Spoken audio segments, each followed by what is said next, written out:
I won't tell you my name, and I won't tell you who I murdered. Because if I do, you'll know. You'll remember the story.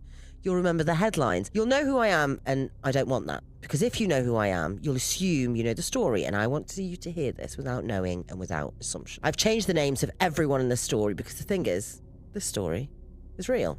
It's not made up. It's not a script. Every single word of this actually happened.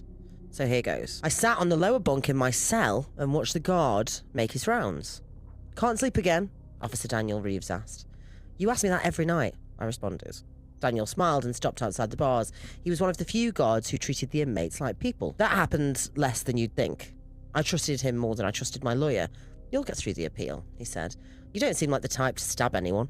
He smiled a wonky smile that always made my heart sore. Juries don't care what type you seem, I said, swallowing down a sob. Every time anyone was nice to me, it made me want to cry. Daniel leaned against the bars.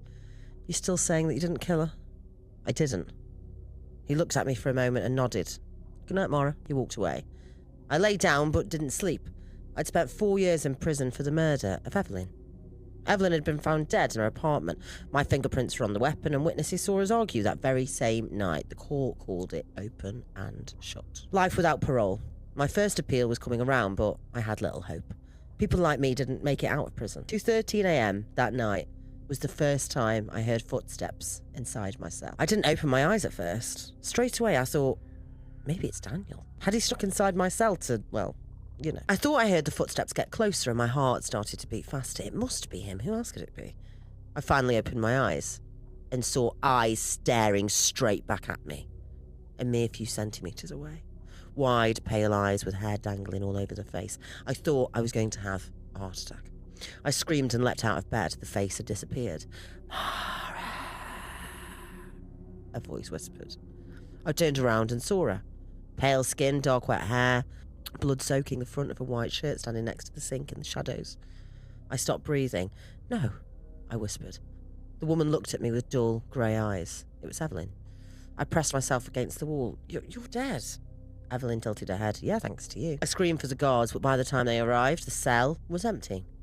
Daniel rushed in first. What happened? She was here, I said. Evelyn was standing right there. The other guards laughed, but Daniel didn't. He crouched beside my bunk. Did you dream it? I was awake. But you've been under stress, and she spoke to me. Daniel looked unsettled for the first time since I'd known him. What did she say? Nothing important. That was a lie. The sightings continued. Every few nights, Evelyn appeared somewhere in the prison. At the end of the corridor, inside the laundry room, standing behind inmates during meal service. Nobody else ever saw her. But I heard her voice constantly. You left me there.